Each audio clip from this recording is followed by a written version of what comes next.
આત્મનિર્માણ એકેડેમીની YouTube ચેનલમાં ફરીથી આપ સૌ મિત્રોનું હાર્દિક સ્વાગત છે। આજે આપણે સંસ્કૃતિના ચોથા લેક્ચરની અંદર ભક્તિ યુદ્ધ અને ધાર્મિક સમુદાયો અને વિચારકો વિશે જોઈશું। વિચારકો વિશે અત્યારે થોડુંક પેન્ડિંગ રાખીશું, કારણ કે એના માટે હું તમને અલગથી એક લેક્ચર લઈશ ડેડિકેટલી, બિકોઝ એ બધી ફેક્ચ્યુઅલ ઇન્ફોર્મેશન એની અંદર ખૂબ વધારે છે અને અત્યારે હું તમને જણાવીશ તો એક તો સમય પણ જશે અને તમે યાદ પણ નહીં રાખી શકો।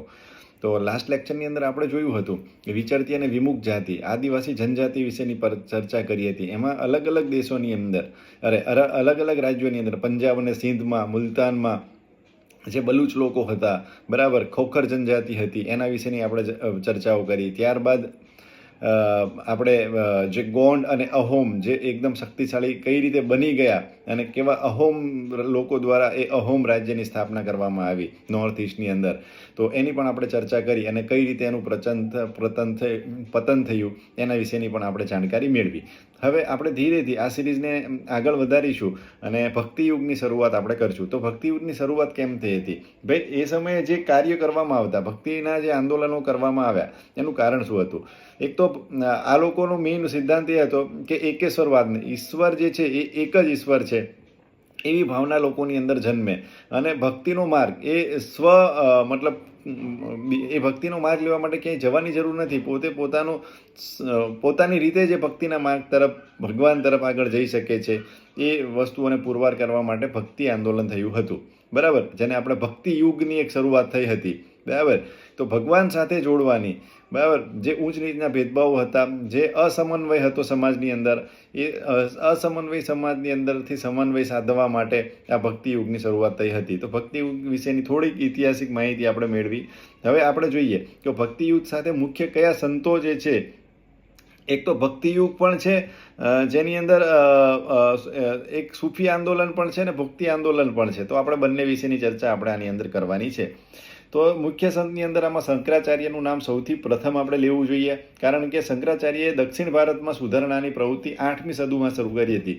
એટલે આમ જોઈએ તો ભક્તિ યુગની શરૂઆત 8મી સદીથી થઈ જતી હોય છે, પણ જે કહેવાય ને કે એની મૂળ શરૂઆત જે છે એ રામાનુજાચાર્યની અંદર જે આવ્યા, મતલબ શંકરાચાર્ય પછી 250 વર્ષે રામાનુજાચાર્ય આવ્યા, ત્યારબાદ આ ભક્તિ અંગેની પ્રેરણા મળે છે અને ખરેખર એની શરૂઆત જે છે એ રામાનુજાચાર્યથી થઈ હોય એવું માનવામાં આવે છે આ ભક્તિ આંદોલન। ઓકે, તો એક તો ધ્યાન રાખવાનું છે। તો જો આ સમયે શંકરાચાર્ય જ્યારે આવ્યા ત્યારે દક્ષિણ ભારતની અંદર સુધારણાની પ્રવૃત્તિ એમણે આગળ ધપાવી। તો એ સમયે દક્ષિણ ભારતની અંદર અલવાર અને નૈનાર નામના સંતો હતા। આ કોણ હતું અલવાર અને નૈનાર? તો જો અલવાર નૈનાર જે છે એ શૈવપંથી હતા, એ ભગવાન શિવની અંદર માનતા હતા અને 6ઠી થી 8મી સદી સુધી એ લોકોનું આપણને જોવા મળે છે।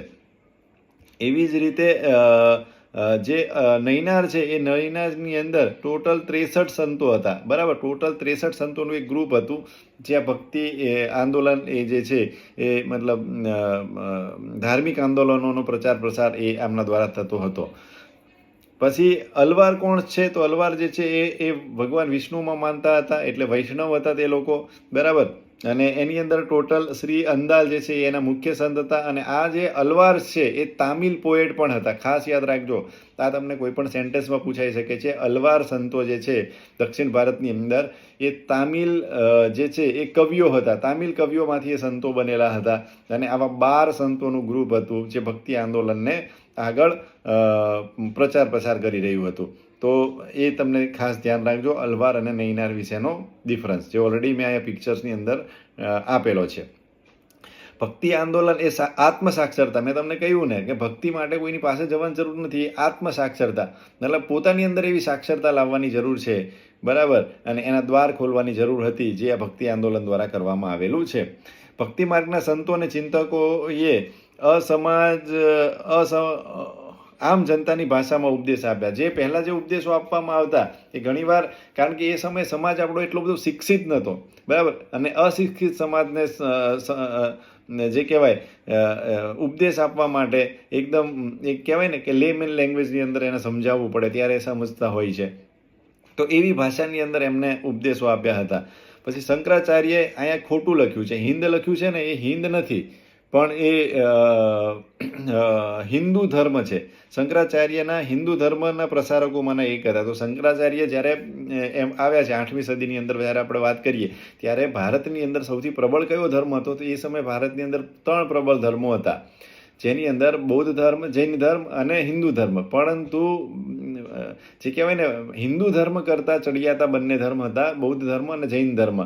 અને આ હિન્દુ ધર્મના મેઇન પ્રચારકોની અંદર જ્યારે ભારતની અંદર જે છે એ શંકરાચાર્ય દ્વારા જે પ્રચાર કરવામાં આવ્યો છે હિન્દુ ધર્મના કારણે, એના કારણે જે છે જૈન ધર્મ અને બૌદ્ધ ધર્મ નબળો પડ્યો અને ધીરે ધીરે એ લોકો શ્રીલંકા અને બીજા માલદીવ્સ ને એ સાઈડ એ લોકો થોડોક એ લોકોનો જે છે એ ધર્મ વયો ગયો. અત્યારે પણ તમે જુઓ છો તો માલદીવ્સ છે કે પછી એ બધા કન્ટ્રીઝ છે, શ્રીલંકા છે, તો અહીંયા બૌદ્ધ એ લોકો બૌદ્ધિસ્ટ લોકો વધારે છે ત્યાં આગળ. એ શંકરાચાર્ય દ્વારા જે પ્રસાર હિન્દુ ધર્મનો કરવામાં આવ્યો એ એક એનું કારણ છે, બરાબર. અને શંકરાચાર્ય પછી આપણે જોયું કે આશરે 250 વર્ષ પછી દક્ષિણમાં રામાનુજાચાર્ય થયા. અને સામાન્ય રીતે એવું માનવામાં આવે છે કે ભક્તિ આંદોલનની ખરેખર શરૂઆત જે છે એના બીજ રોપાણ કરવામાં આવ્યા હતા શંકરાચાર્ય દ્વારા, પરંતુ જે ખરેખર શરૂઆત જે છે એ રામાનુજાચાર્ય દ્વારા કરવામાં આવેલી છે. આ કેટલીક ઇન્ફોર્મેશન છે, તમે વાંચવું હોય તો વાંચી શકો છો, એટલી બધી ઇમ્પોર્ટન્ટ નથી.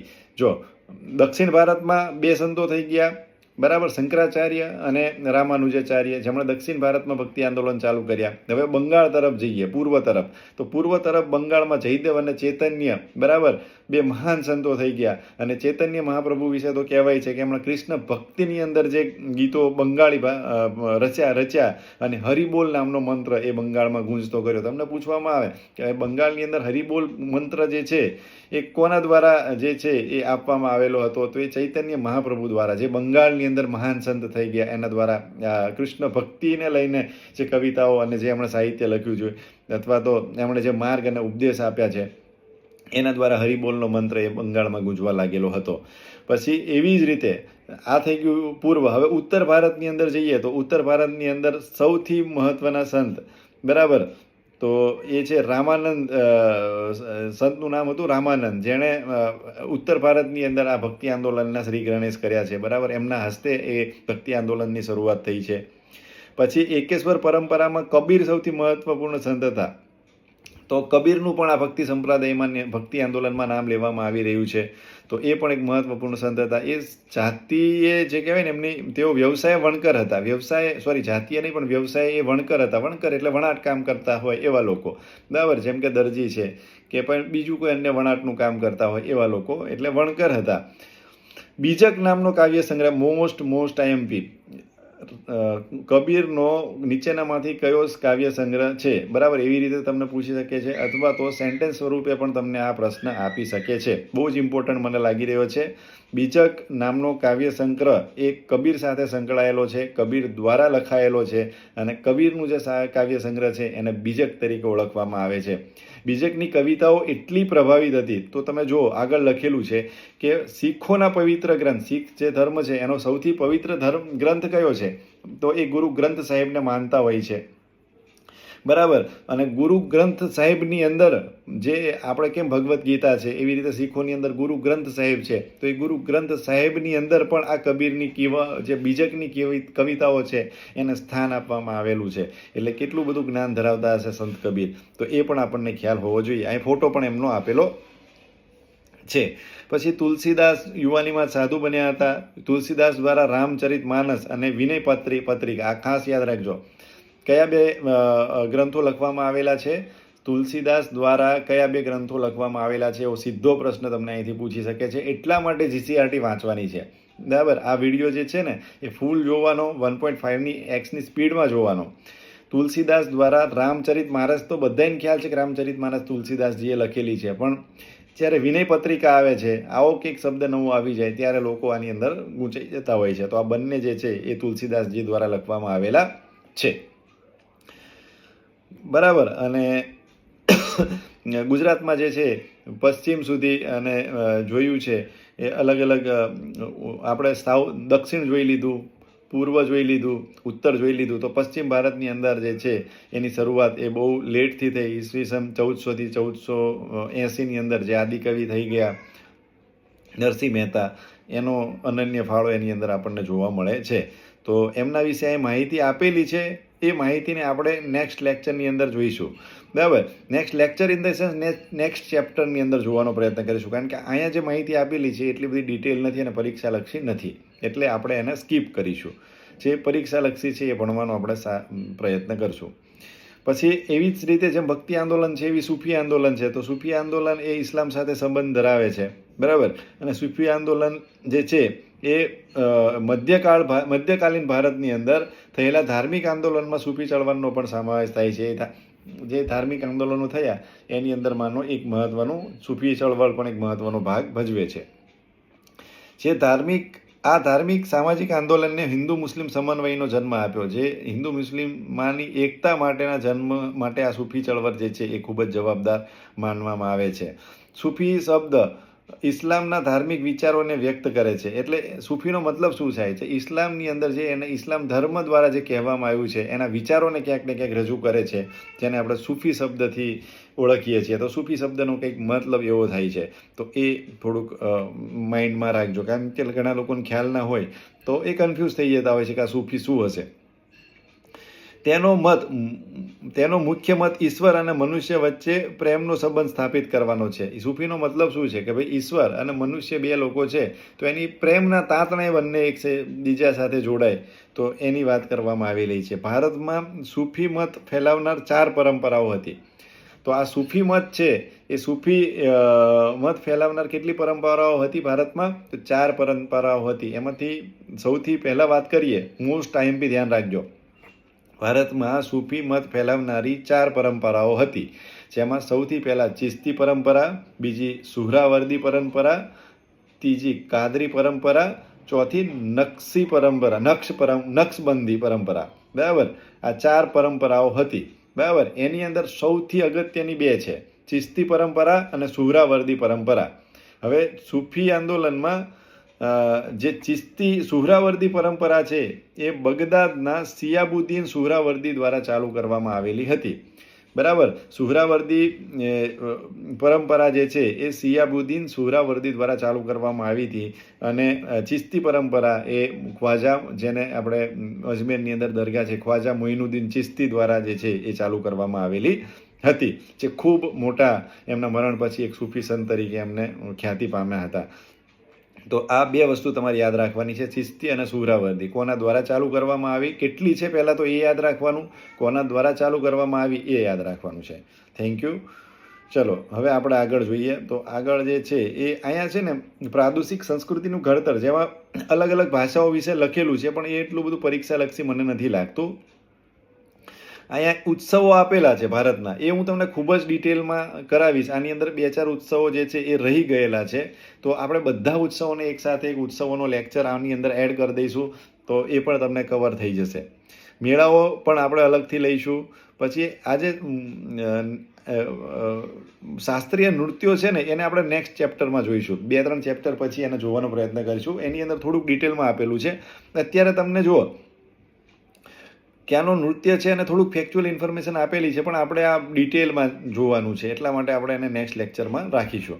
હવે ચિત્રકળાની વાત કરીએ. ચિત્રકળાની અંદર પણ લઘુ ચિત્રકળાની જે પરંપરા છે એના વિશે જોઈએ.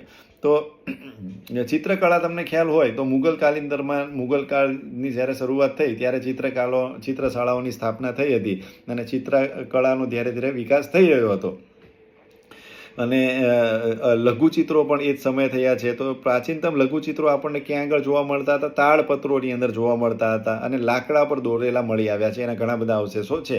રાજસ્થાન અને ગુજરાતના જૈન ગ્રંથોમાં આવા અનેક લઘુચિત્રો જોવા મળે છે. બરાબર, મુગલ બાદશાહ એ તો જોઈ લીધું આપણે. અને અકબરનામા જે છે એ અકબરનામાની અંદર પણ ઘણા બધા લઘુચિત્રો આપણને જોવા મળે છે. તો આ લઘુચિત્રો વિશેની થોડીક બેઝિક ઇન્ફોર્મેશન તમને ખ્યાલ હોવી જોઈએ જીપીએસસી મેઇન પોઈન્ટ ઓફ વ્યૂથી. ભારતની ચિત્રકળા વિશે તમે પૂછે તો એમાં લઘુ ચિત્રકળા વિશે તમે 2-4 શબ્દોની અંદર અથવા તો 2-4 વાક્યોની અંદર તમે લખી શકો છો.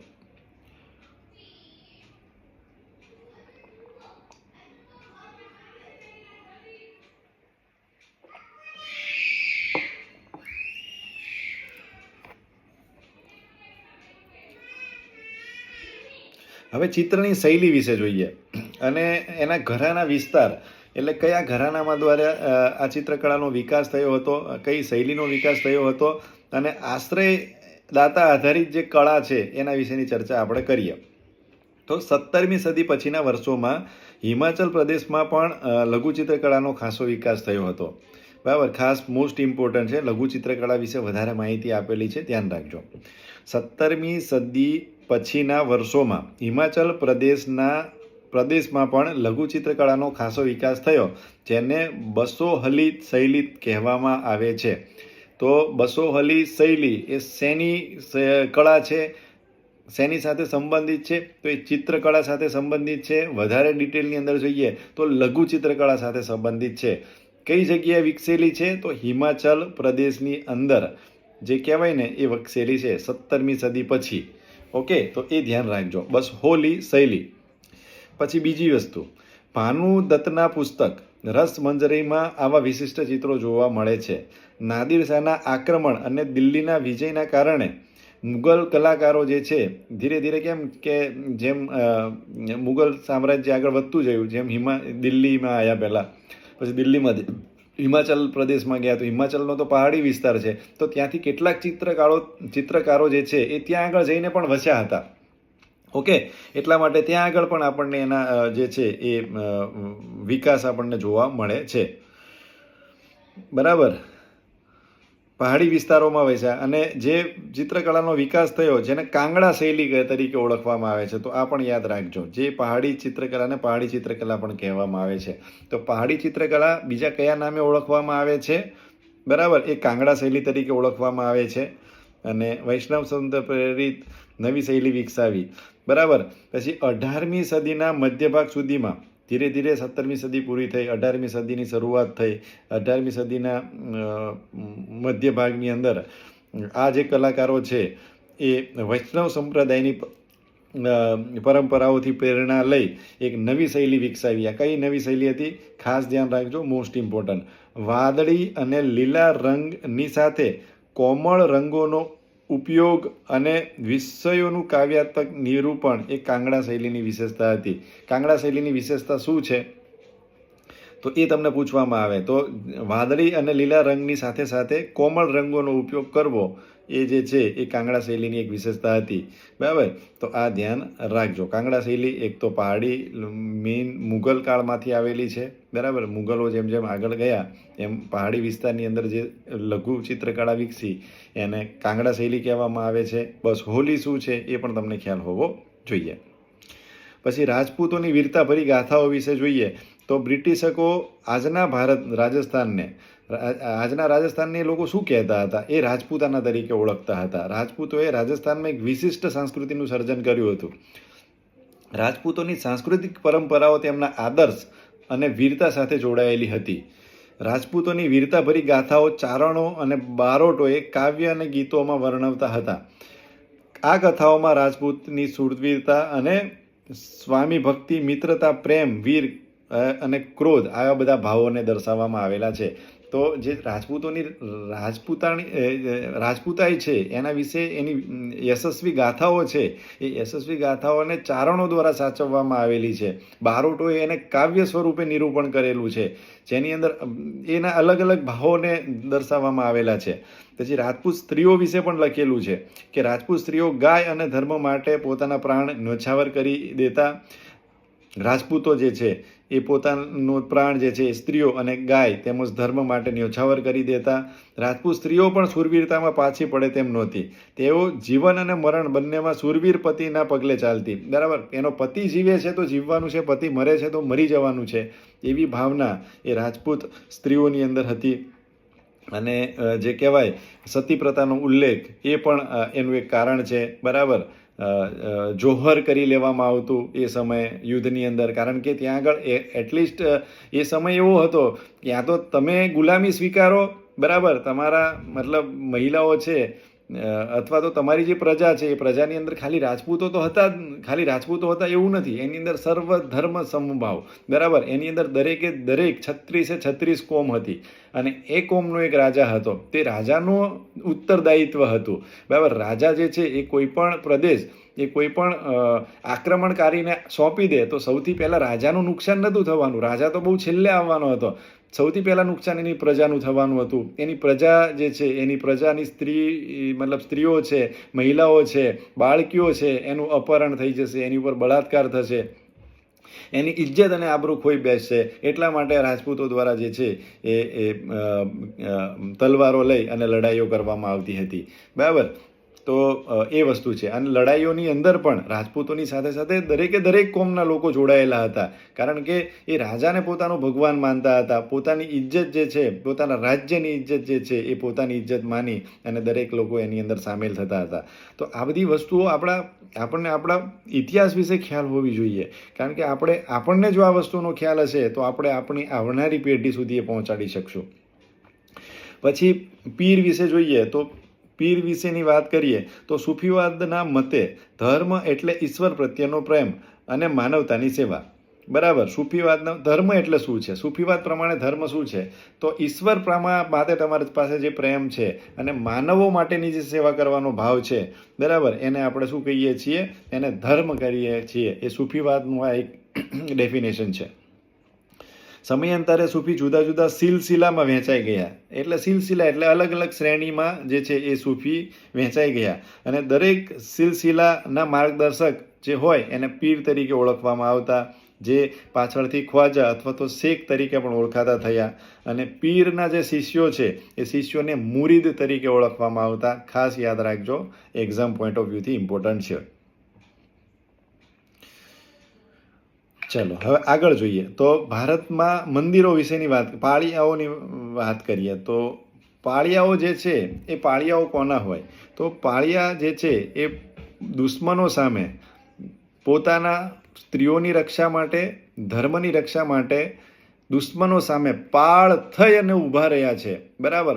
તલવારવાળી પાળ, બરાબર. સામે પાળ છે, ભાઈ તમે આવી જજો, બરાબર. પાળ એટલે કહેવાય ને કે પાળ બાંધી દીધી છે. એ શબ્દ ઉપરથી તમે યાદ રાખી શકો છો કે એને પાળિયા કહેવાય છે. અને ત્યાં આગળ એવું કોઈ આક્રમણ થતું હોય તો એની સામે, એના દુશ્મનો સામે પાળ થઈ ઊભા રહેનારા લોકોના પાળિયાઓ હોય છે. અને આ પાળિયાઓ મતલબ ખાંભી અથવા તો સ્મારક સ્વરૂપે ત્યાં આગળ ઊભા કરવામાં આવતા હોય છે. પથ્થરની ખાંભી હોય છે, બરાબર. એના અલગ અલગ પ્રકારો છે જે આપણે ઓલરેડી હસુતાબેનવાળી બુકની અંદર ચર્ચા કરેલી છે, તો એ તમે જોઈ લેજો, બરાબર. હવે મંદિરો વિશેની ચર્ચા કરીએ તો ભારતીય સ્થાપત્યની શરૂઆત મૌર્ય કાળથી થઈ, બરાબર. ભારતીય સ્થાપત્યની શરૂઆત ક્યારથી થઈ? મૌર્ય કાળથી થઈ. તેને ગુપ્ત કાળ દરમિયાન વેગ મળ્યો. શરૂઆત મંદિરો બનવાની મૌર્ય કાળની અંદર થયો. તમને પૂછવામાં આવે કે મંદિરો બનવાની શરૂઆત કયા કાળથી થઈ હતી, તો તમે લખી શકો કે મૌર્ય કાળથી થઈ હતી. અને ગુપ્ત કાળ દરમિયાન એને વેગ આપવામાં આવેલો હતો. અને જે એની અંદર નવા ઇનોવેશન્સ થયા. દિવાલ બનાવી છે તો દિવાલની અંદર અલગ ડિઝાઇન બનાવી છે. પ્રદક્ષિણા પથને કઈ રીતે ડેકોરેટ કરી શકાય છે. એટલે ક્યાંક ને ક્યાંક સંરચનાત્મકતા જે છે એ મંદિરોની ગુપ્તકાળની અંદર આવેલી છે. અને મંદિરની સ્થાપત્યની શૈલીની અંદર મુખ્યત્વે 3 શૈલીઓ આપણને જોવા મળે છે, જેની અંદર સૌથી પ્રથમ શૈલી છે નાગર શૈલી, બીજી છે દ્રવિડ શૈલી અને ત્રીજી છે વેસર શૈલી. આ 3 શૈલીઓ વિશે આપણે એકદમ ડિટેલમાં જોવાનું છે. નાગર શૈલીની અંદર શું વિશેષતાઓ છે, કઈ જગ્યાએ મંદિર છે, કયા મંદિર છે, એ આપણે નેક્સ્ટ ચેપ્ટરની અંદર જોઈશું. આમાં એટલું બધું ડિટેલમાં નથી આપેલું.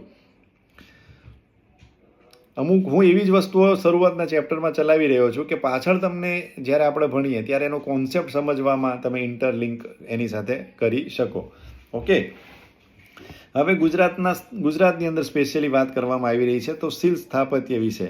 તો શિલ્પોના 2 પ્રકાર હોય, અંશ મૂર્ત શિલ્પ અને પૂર્ણ મૂર્ત શિલ્પ, બરાબર. હવે માની લો કે આ કોઈ એક દિવાલ છે, બરાબર. આ રીતે કોઈ દિવાલ છે, પહાડ છે, આ રીતે કોઈ પહાડ છે. તો આ પહાડને અહીંથી કોતરી લેવામાં આવ્યો, અથવા તો અહીંયા સપોઝ એક મોટો પથ્થર પડેલો છે, બરાબર. આ પથ્થરની અંદર અહીં કોતરીને અહીંયા એનું મોઢું બનાવી દેવામાં આવ્યું, અહીંયા એનું નાક બનાવી દેવામાં આવ્યું, અથવા તો કોઈ નર્તકીની મૂર્તિ બનાવી દેવામાં આવી.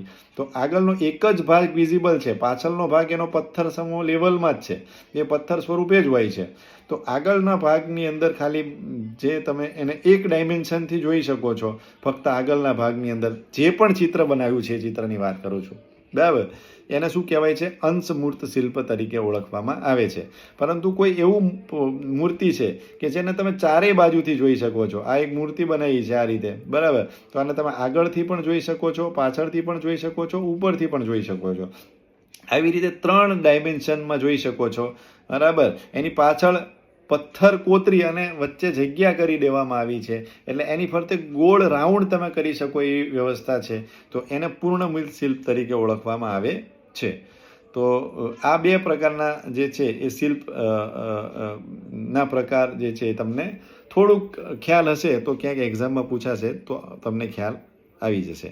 હવે આપણે રુદ્ર મહાલય, બરાબર. રુદ્ર એટલે શિવ અને એના માટેનું મહાલય એટલે રુદ્ર મહાલય, બરાબર. તો એના વિશે જોઈએ તો પાટણ જિલ્લાના સિદ્ધપુર શહેરમાં આવેલ રુદ્ર મહાલય સ્થાપત્ય કલાનો એક ઉત્કૃષ્ટ નમૂનો છે. સિદ્ધપુર શહેર સરસ્વતી નદીના કાંઠે આવેલું. તમને પૂછવામાં આવે કે સિદ્ધપુર શહેર કઈ નદીના કાંઠે આવેલું છે, તો એ સરસ્વતી નદીના કાંઠે આવેલું છે. આ રુદ્ર મહાલય મૂળરાજ સોલંકીએ બંધાવ્યો હતો. કોણે બંધાવ્યો હતો? આ રુદ્ર મહાલય જે છે એ મૂળરાજ સોલંકી દ્વારા બાંધવામાં આવેલો હતો. તો અહીંયા લખી નાખવાનું રુદ્ર, તમારી નોટની અંદર મહાલય મૂળ રાજ સોલંકી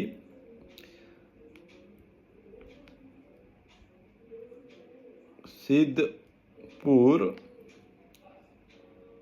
નીચે લખી નાખ્યું સરસ્વતી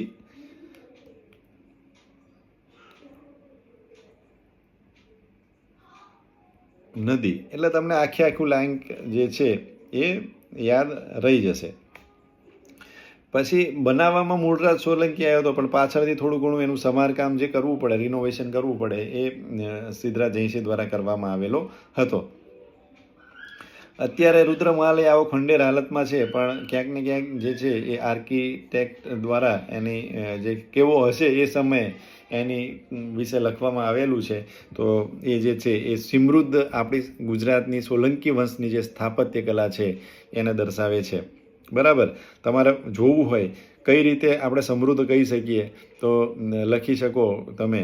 તમને પૂછવામાં આવે કે ગુજરાતની સમૃદ્ધ સ્થાપત્ય કલા વિશે ટૂંક નોંધ લખો, એવો તમને મેન્સમાં પ્રશ્ન પૂછવામાં આવે, સીધો સિમ્પલ પ્રશ્ન પૂછવામાં આવે, તો શું લખશો? સો એવા બધા ટાઈમે આવી બધી વસ્તુઓની ઇન્ફોર્મેશન તમને હશે તો તમને ખૂબ જ કામમાં આવશે. જો પુરાતત્વ ખાતાની જે માહિતી છે એના પ્રમાણે રુદ્ર મહાલય જે છે એ 2 માળનો હતો. સૌથી પહેલાં તો 2 માળના મકાનો એ સમયે કઈ રીતે બની ગયા છે. એના શિખરની ઊંચાઈ 150 ફૂટની તો એની શિખરની ઊંચાઈ હતી. શિવ મંદિરના શિખર પર અસંખ્ય સુવર્ણ કળશ હતા. જો અસંખ્ય સુવર્ણ કળશ હતા. જો સોનાના કળશ જે સમયે લાગતા હોય એ સમયને ખરેખર સુવર્ણકાળ તરીકે ઓળખાવી શકાય. આમ તો સોલંકી કાળને સુવર્ણકાળ નથી કહેવામાં આવતો. આપણે એ સમય ખૂબ જ સમૃદ્ધ હતા, બરાબર. અને અનેક ધજાઓ ફરકાવી શકાય તેવી વ્યવસ્થા હતી. એક જ ધજા નહીં, અત્યારે તો કેવું છે કે આપણે એક જ ધજા મંદિરમાં ફરકાવીએ છીએ, પણ એ સમયે એ રુદ્ર મહાલયની અંદર અનેક ધજાઓ ફરકી શકાય એવી વ્યવસ્થા કરવામાં આવી હતી. મનોહર શિલ્પો અને કલાત્મક કોતરણીવાળા રુદ્ર મહાલયની આપે દેવકુલિકાઓ હતી. એવી નાની નાની કુંડી જેવું બનાવેલું હતું, દેવકુલિકાઓ બનાવેલી હતી. રુદ્ર મહાલયના સભા મંડપની ઘુમ્મટનો કિનારા ઉપર રામાયણ અને મહાભારતના પ્રસંગોના સુંદર દ્રશ્યો કંડારવામાં આવેલા હતા. તો સભા મંડપની અંદર, બરાબર, જે છે એ અલગ અલગ પથ્થરને કોતરી અને આવા દ્રશ્યો જે છે એ કોતરવામાં આવેલા હતા. અને અત્યારે જે રુદ્ર મહાલય આપણે જોઈ રહ્યા છીએ એ આખા રુદ્ર મહાલયનો એક ખૂબ નાનો એવો અંશ છે. તો આપણે એક કલ્પના કરી શકીએ કે ભાઈ એ આપણું જે છે એ સ્થાપત્ય કલાની દ્રષ્ટિએ આપણે સોલંકી કાળ આપણો કેટલો સમૃદ્ધ હશે એના વિશેની ચર્ચા આમાં કરેલી છે. ત્યારબાદ વડનગરનું કીર્તિ તોરણ. તો કીર્તિ તોરણ શું છે?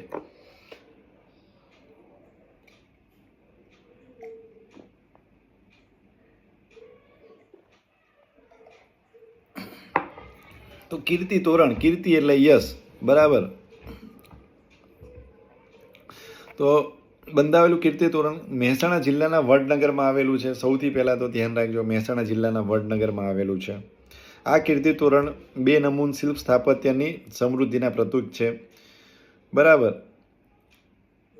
હવે કીર્તિ તોરણ જે છે એ કોઈ પણ કેમ બનાવવામાં આવે, એનું કારણ શું હતું કે ભાઈ રાજાઓ જ્યારે વિજય બને ત્યારે આવા એની સ્મૃતિ, એની યાદ સ્વરૂપે જે છે એ કીર્તિ, એણે કીર્તિ હાંસલ કરી છે ક્યાંક ને ક્યાંક, એટલે એ કીર્તિ હાંસલ કરી છે એને હંમેશા માટે યાદ રાખી શકાય એટલા માટે એનું સ્મૃતિ રૂપ બનાવવામાં આવતું, જે કીર્તિ તોરણ તરીકે ઓળખવામાં આવતું, બરાબર. જે વડનગરનું કીર્તિ તોરણ છે એની ઊંચાઈ કેટલી છે તો 40 ફૂટની એની ઊંચાઈ છે. અને આ જે છે એ સેન્ડસ્ટોનમાંથી બનાવવામાં આવેલું છે, જે શર્મિષ્ઠા તળાવ પાસે આવેલું છે. આ કીર્તિ તોરણની પાસે એક તળાવ છે જે શર્મિષ્ઠા તળાવ છે. તોરણ એટલે પથ્થરમાં કંડારે મંદિરનો પ્રવેશ દ્વાર, મહેશના સ્તંભ ઉપર દોખેલા પાટડા અને 2 મનોહર કમાનો અને નાજુક કોતરકામ અને શિલ્પથી સભર છે. તો આવી રીતે જોઈ શકો છો આ પથ્થરની અંદર જે ડિઝાઇન કરવામાં આવેલી છે, તમે જુઓ કે અહીંયા નાની નાની ડિઝાઇન કરવામાં આવેલી છે. આ બધી નાની નાની પથ્થરને કોતરીને એટલી નાની નાની ડિઝાઇન કરવી, આપણે તો કદાચ જોઈને ચિત્ર દોરવાનું હોય ને ડિઝાઇનનું તો પણ નથી દોરી શકતા, એક સીધી લીટી કરવાની હોય તો પણ ઘણા લોકો નથી કરી શકતા. તો એ પથ્થરની અંદર જે છે એ મૂર્તિ એમણે ઇમેજિન કરી નાખી કે હું આવી ડિઝાઇન કરીશ, એ ઇમેજિન કરી અને એ ડિઝાઇન જે છે એ પથ્થરની ઉપર એને અંકિત કરવી એ કેટલું કઠિન કાર્ય હશે એની આપણે વિચારી શકીએ છીએ. બંને સ્તંભો ઉપર સુંદર મનુષ્યકૃતિઓના શિલ્પો છે. ભાઈ અહીં જો આ મનુષ્યકૃતના સ્તંભ છે, આ બંને સ્તંભ છે એની ઉપર શિલ્પો છે. ફૂલવેલનું, અહીંયા ફૂલવેલનું ઝીણું ઝીણું જે છે એ ઝીણવટભર્યું કોતરકામ છે. સર્વત્ર હાથી, ગણપતિ અને દેવી દેવતાઓના શિલ્પો જોવા મળે છે. અહીંયા હાથી છે, બરાબર, દેવી દેવતાઓના છે, બરાબર. તો ક્યાંક ને ક્યાંક એ બધું દર્શાવે છે આપણા ભારતના, આપણા સોલંકી કાળ સમયના એક સમૃદ્ધ વારસાને. પછી વાવ વિશે જોઈ લઈએ. તો વાવ જે છે એ વાવ કેટલા પ્રકારની હોય, તો એ વાવનો પ્રકાર પછી જોઈએ. પહેલાં આપણે અડાલજની વાવ વિશે આપેલું છે ને જીસીઆરટીમાં, એ જોઈ લઈએ. તો અમુક શબ્દો, અમુક વસ્તુઓ હું તમને જીસીઆરટીમાં આપેલી છે એ ભણાવીશ, અમુક વધારાની ઇન્ફોર્મેશન જ્યાં જરૂરી હશે એ હું એને એડ કરી દઈશ, એટલે તમારો કોન્સેપ્ટ ઓવરઓલ ક્લિયર રહે. તો વાવ વિશે જોઈએ તો અડાલજની વાવ અમદાવાદની ઉત્તરે ગાંધીનગર જિલ્લાના અડાલજ ગામમાં આ વાવ આવેલી છે. 5 માળની આ વાવનું બાંધકામ સોલંકી વંશના રાજાઓના સમયમાં થયું છે.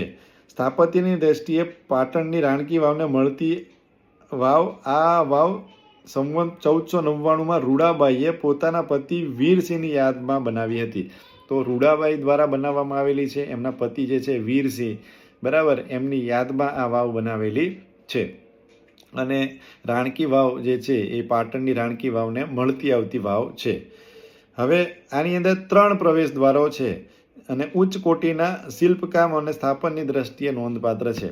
તો 3 પ્રવેશ દ્વારો હોય તો એ વાવને કેવા પ્રકારની વાવ કહેવામાં આવે છે, તો એ વાવને જયા પ્રકારની વાવ કહેવામાં આવે છે. વાવના પ્રકાર મુખ્યત્વે કેટલા છે જે જીસીઆરટીમાં નથી આપેલું. એક બાજુથી પ્રવેશ દ્વાર ધરાવતી વાવને નંદા વાવ કહેવામાં આવે છે. 2 મુખ ધરાવતી વાવને ભદ્રા વાવ કહેવામાં આવે છે. 3 પ્રવેશ દ્વાર ધરાવતી વાવને જયા વાવ કહેવામાં આવે છે. તો આ અડાલજની વાવ જે છે એ જયા પ્રકારની વાવ થઈ ગઈ છે, બરાબર, એ તમારે યાદ રાખવાનું છે. અને 4 પ્રવેશ દ્વાર ધરાવતી વાવને વિજય પામે એટલે ચારેય બાજુથી અંદર તમે જઈ શકો છો, એટલે એને વિજયા વાવ તરીકે ઓળખવામાં આવે છે. તો બરાબર.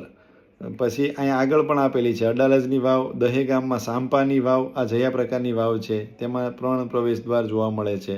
સુરતમાં ગોપી તળાવમાં આવેલ વાવ 4 મુખ ધરાવતી. ગોપી તળાવમાં, સુરતની અંદર યાદ રાખજો, સુરતની અંદર ગોપી તળાવમાં જે વાવ છે એની પાસે 4 મુખ છે, એટલે કે વિજયા પ્રકારની વાવ છે. તો એવી રીતે પણ તમે વાવ કયા પ્રકારની છે એને તમે ઓળખી શકો છો. તો આ થઈ ગઈ વાવ વિશેની માહિતી. તમે આ વાવનો અહીંયા ફોટો જોઈ શકો છો.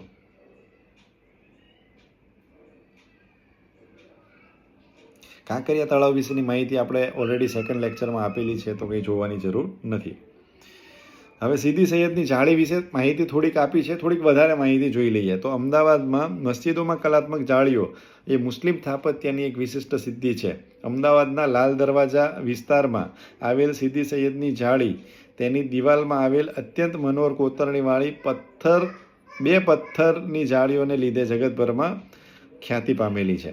ભાઈ જાળીની અંદર શું છે એવું? તો એક પથ્થરોને જાળી બનાવી નાખી છે. અત્યારે તો આપણે લોખંડની જાળી જોઈએ છે, અલગ અલગ ડિઝાઇનવાળી, પણ એ સમયે તો એવું કંઈ હતું નહીં ટેકનોલોજી. તો હવાની અવર જવર માટે, બરાબર, એ પથ્થરને જ કોતરી એની અંદર કલાત્મક આકૃતિઓ બનાવી, એ પથ્થરને કોતરી અને એક જાળી બનાવી દેવામાં આવી. પછી આ વાવ આ કોના સમયમાં બનેલી છે? તો આ અહેમદ શાહના સમયમાં બનેલી છે. અને અહેમદ શાહનો એક ગુલામ હતો જેનું નામ હતું સીદી સૈયદ, બરાબર. સીદી સૈયદ દ્વારા સીદી સૈયદે આ મસ્જિદ બંધાવી હતી, બરાબર. અમદાવાદમાં આ જે મસ્જિદ જે છે એ 1572માં આ જે બંધાવી હતી જાળી, બરાબર, બનાવી હતી. અને 15 ફૂટ પહોળી, 7 ફૂટ ઊંચી. કેટલી પહોળાઈ એની કેટલી છે? 15 ફૂટ અને 7 ફૂટ ઊંચી છે. જાડા સળંગ પથ્થરમાં આરપાર કોતરી નાખવામાં આવેલી છે, આપણે અગાઉ વાત કરી. અને આકાર કેવો છે? અર્ધ ગોળાકાર આકાર જે આપણે અહીંયા જોઈ શકીએ છીએ. તો કોના સમયમાં બનાવવામાં આવી હતી? તો અહમદ શાહના સમયમાં બનાવવામાં આવેલી હતી. આ મસ્જિદ જે છે એ મસ્જિદની અંદર 3 જાળીઓ હતી. આ મસ્જિદ સીદી સૈયદે બનાવેલી આ મસ્જિદ 1572માં, અને એ સીદી સૈયદની મસ્જિદ પણ કહેવામાં આવે છે, અને સીદી સૈયદની જાળી પણ એને કહેવામાં આવે છે. તો એમાં 3 જાળીઓ હતી, પણ 3માંથી અત્યારે 2 જ છે, કારણ કે લોર્ડ કર્ઝને, ખાસ યાદ રાખજો, સીદી સૈયદની જાળી એ લોર્ડ કર્ઝને ઇંગ્લેન્ડ લઈ જવા માટે એને કઢાવી હતી. આખી જે છે એ જાળીને કઢાઈ નાખવામાં આવી હતી, કારણ કે આવું બહુ યુનિક વસ્તુ હતી. આખા પથ્થરને કોતરી અને આવું વૃક્ષનું જે છે એ એકદમ ડિઝાઇન એને આપવામાં આવી હતી. આ કદાચ ડિઝાઇન દોરવાની પણ આવે તો પણ આપણે નથી દોરી શકતા, જે એવું જ ખૂબ જ ઝીણું નકશીકામ આની અંદર કરેલું છે પથ્થરની અંદર, અને પ્લસ આરપાર કરેલું છે. તો આ જે જાળી છે એ લોર્ડ કર્ઝન દ્વારા કાઢવી અને ઇંગ્લેન્ડ લઈ જવાનું પ્લાનિંગ કરવામાં આવેલું હતું, પરંતુ આ સક્સેસ ના થઈ શક્યું અને મુંબઈ જઈ એ જાળી જે છે મુંબઈ પહોંચતા જ ભાંગી ગઈ હતી. અત્યારે ત્યાં આગળ 3માંથી 2 જ જાળીઓ છે. પછી ઝૂલતા મિનારા વિશે વાત કરી લઈએ. તો ઝૂલતા મિનારા જે સ્થાપત્ય કલાનો ઉત્તમ જે છે એ નમૂનો છે. અમદાવાદની 2 મસ્જિદોમાં આવેલા 2 મિનારા પૈકી એકને હલાવતા સામેનો બીજો મિનારો પણ હલે છે, જેથી ઝૂલતા આ મિનારો છે, બરાબર, આને હલાવો તો આ બીજો છે એ ઓટોમેટિક હલી જાય છે. કઈ રીતે બનાવ્યો છે કોઈને ખ્યાલ નથી. ઘણા લોકોએ ચેક કર્યું, સાયન્સ પણ એની પાછળ ફેલ છે. તો અલ્ટિમેટલી એ ટેકનિક તો એ સમયે એ લોકો પાસે હતી જ. આ મિનારા અમદાવાદના ગોમતીપુર વિસ્તારમાં આવેલ બીબીજી મસ્જિદમાં અને સારંગપુરમાં રેલવે સ્ટેશન પાસે આવેલી સીદી બસીરની મસ્જિદમાં ઝૂલતા મિનારા આવેલા છે. અમદાવાદમાં ઝૂલતા મિનારા 2 જગ્યાએ આવેલા છે. એક સારંગપુર રેલવે સ્ટેશન પાસે આવેલી સીદી બસીર મસ્જિદમાં, અને બીજા જે છે એ બીબીજી મસ્જિદમાં, ગોમતીપુરમાં આવેલ બીબીજીની મસ્જિદ. આ બંને મસ્જિદની અંદર આ 2 ઝૂલતા મિનારા આવેલા છે. આ બંને મસ્જિદોમાં મિનારા પૈકી એક મિનારાને હલાવવાથી બીજો હલે છે. મિનારાનું સ્થાપત્ય હલી શકે અને જોનાર આશ્ચર્યજનક અને રહસ્યમય લાગે છે. મિનારાની અંદર ચક્રાકાર પગથિયા આવેલા છે. આ મિનારાની અંદર અહીંથી જુઓ ને તો અંદર જવા માટેના ચક્ર આકારના પગથિયા આવેલા છે. મિનારાના દરેક માળ પર સુંદર કલાત્મક કોતરણીવાળા ઝરૂખા બનાવવામાં આવેલા છે. અને ઝરૂખાની અંદર ટોટલાની અંદર પણ આ જુઓ, અંદર પણ બારીક કામ કરેલું છે, બરાબર. તો આખો પથ્થર હશે અને પથ્થરને કઈ રીતે ગોઠવ્યો હશે ને કઈ રીતે એ સમયે કોતરણી કામનું થયું હશે, એ એક અત્યંત વિચારવા જેવી બાબત છે. મિનારાનો ઉપયોગ બાંગ પોકારવામાં થતો હતો. આજના જો અહીંયા લખેલું પણ છે, આજના વિજ્ઞાન યુગમાં પણ આ મિનારાઓ સી રીતે ઝૂલે છે તે હજી સુધી શોધી શકાયું નથી. તો ક્યાંક ને ક્યાંક એમનું સાયન્સ જે છે એ યુનિક હતું, એ વાતને આપણે ચોક્કસપણે માનવું પડે. તો આ થઈ ગયું આપણે જે મોટા ભાગના જે ગુજરાતના ઇમ્પોર્ટન્ટ સ્થાપત્યો છે એના વિશેની આપણે ચર્ચા કરી, અને એક કરી એના વિશેની પણ ઇન્ફોર્મેશન મેળવી. તો ચલો હવે મળીશું નેક્સ્ટ લેક્ચરની અંદર.